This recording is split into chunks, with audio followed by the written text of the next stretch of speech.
আল্লাহর নবী মুস্তাফা আহমদ মুজতবা জনাবে মুহাম্মদুর রাসূলুল্লাহ সাল্লাল্লাহু আলাইহি ওয়াসাল্লাম আমার দয়ার নবী রহমাতুল লিল নবী গো তিনার বেটি হযরত মা ফাতেমাতুজ জোহরা রাদিয়াল্লাহু তাআলা আনহার সম্পর্কে আমার দয়ার নবী কি বলছে শুনুন। হাদিস পাকের মধ্যে লেখা আছে একদিন হযরত আয়েশা সিদ্দিকা রাদিয়াল্লাহু তাআলা আনহা বলে কি এক রোজ একটি সময় বাবা গো আমার রহমাতুল লিল আলামিন নবীর সম্মুখে নবী মুস্তাফার বিবিগণ স্ত্রীগণ গুলো বাবা বসেছিল। এমন তো অবস্থায় হযরত মা ফাতেমাতুজ জোহরা রাদিয়াল্লাহু তাআলা আনহা আমার নবী মুস্তাফার দরবারে উপস্থিত হলো। রুমে এসে প্রবেশ করলো, দেখলো নবী মুস্তাফা বসে আছে এবং নবী মুস্তাফার বিবিগণরা বসে আছে গো। আল্লাহর নবী মুস্তাফা ডাকলো বেটি রে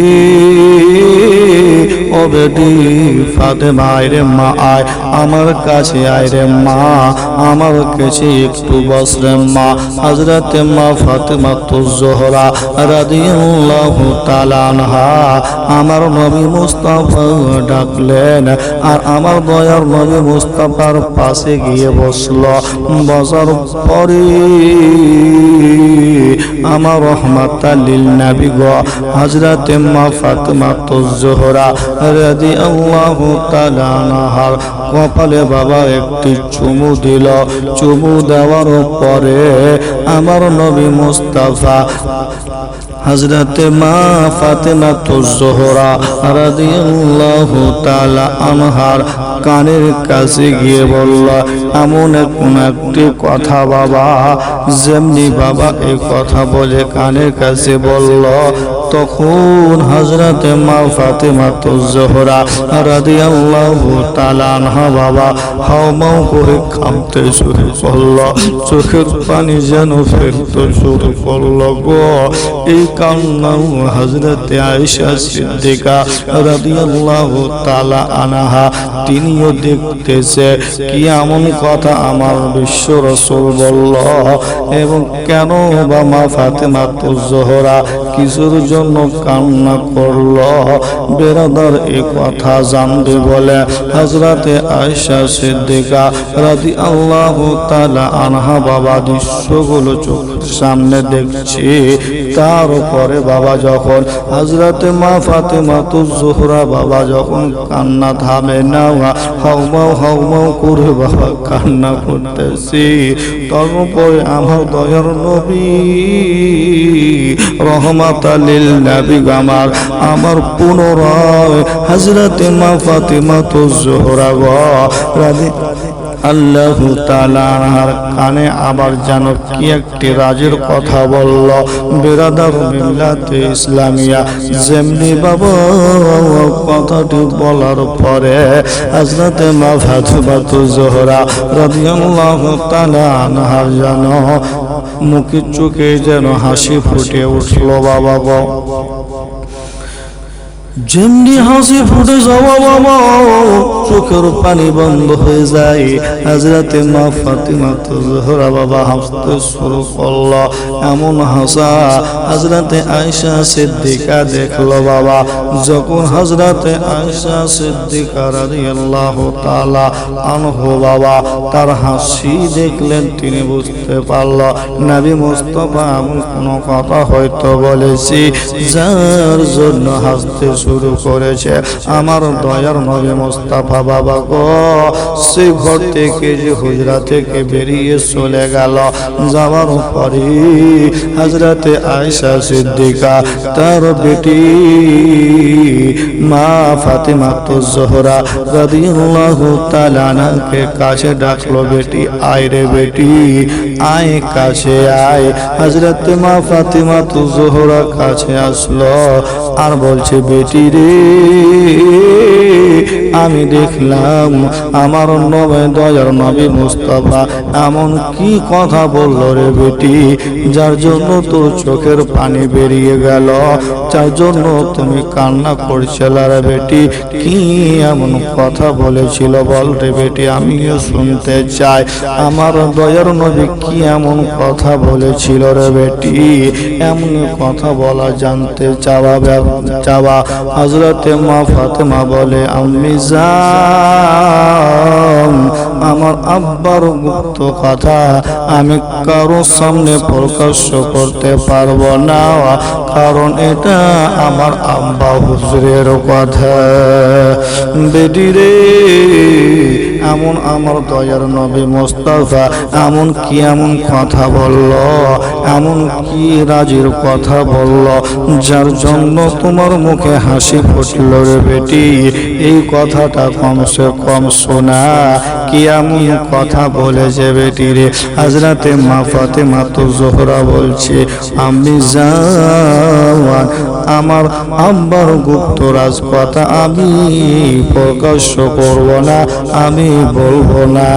এই কথা বলে থেকে যায় বাবা দয়ার নবী রহমাতাল লিল আলামিন নবী আমার দুনিয়া থেকে যখন বাবা পর্দা নিলেন, দুনিয়া থেকে যখন বাবা বিদায় নিলেন, তখন হযরতে আয়েশা সিদ্দিকা রাদিয়াল্লাহু তাআলা আনহা হযরতে মা ফাতেমা তুজ-জোহরা রাদিয়াল্লাহু তাআলা আনহাকে ডেকে বলছে, বেটিরি ওই রাজের কথা আমার জানতে ইচ্ছা করছে, কি এমন কথা হয়েছিল বেটি বল।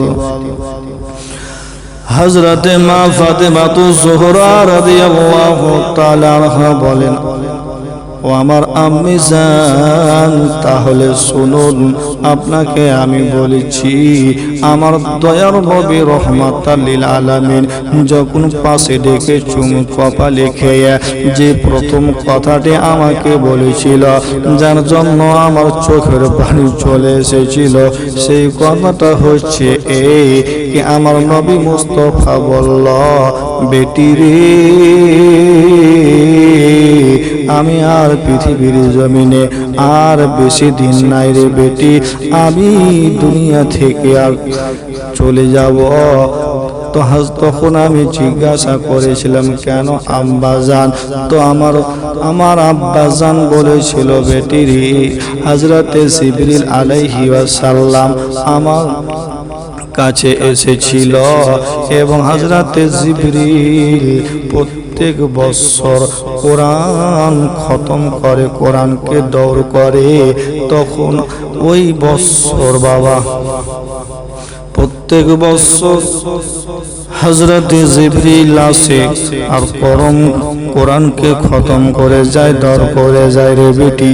কিন্তু এই বছরে হযরতে জিবরিল দুইবার কোরআন খতম করলো, দুইবার কোরআনকে দৌড় করলো। তাই আমি নবী মুস্তাফা বুঝতে পেরে গেলাম আমি আর কিছু দিনের মেহমান, তাই বেটি আমার দিন যাওয়ার সময় হয়ে গেছে বেটিরি। তখন আমার আব্বা যাওয়ার কথা শুনে আমার চোখের পানি বেরিয়ে গেল, তার কারণ হচ্ছে আমার আব্বা আর বেশি দিন থাকবে না, আমার আব্বা বেশি দিন আর দুনিয়া থেকে আর থাকবে না, তাই বিদায় নিয়ে নিবে। তাই মৃত্যুর খবর আগে পাওয়ার জন্য আমি কান্না করতে শুরু করলাম। তারপরে আমার নবী মুস্তাফা সাল্লাল্লাহু আলাইহি ওয়াসাল্লাম যে কথাটি দ্বিতীয়বার আমাকে বলেছিল, বেটি রে, কান্না করিস না রে বেটি, তুমি হবে সমস্ত মহিলাদের তুমি সরদার। তাই আমি খুশি হয়েছিলাম, আমার মুখে হাসি ফুটেছিল যে আমি হযরতে আদম আলাইহি ওয়াসাল্লামের স্ত্রী সরদার, হযরতে যত নবীদের স্ত্রী এসেছেন, মরিয়ম, আয়েশা, কুলসুম, উম্মে হালিমা, যতগণ নবীগণের স্ত্রীর বাবা বিবিগণ এসেছে, সমস্ত মহিলাদের জান্নাতের রানীদের আমি সর্দার হব। তাই এই সংবাদ পেয়ে আমি খাতুনে জান্নাত আমার মুখে হাসি ফুটেছিল। হে বেরাদার, আমার দয়া নবী মুস্তাফা সাল্লাল্লাহু আলাইহি ওয়াসাল্লাম তার বেটি সমস্ত জান্নাতের রানীদের সর্দার ঘোষিত করেছে মুসলমান। তাই আমাদের আহলে বাইতকে অর্থাৎ পাঁচ পাঞ্জাতনকে আমাদেরকে মহব্বত করতে হবে, ভালোবাসতে হবে। তার কারণ হচ্ছে আমার মুস্তাফা ভালোবেসেছেন। আলী।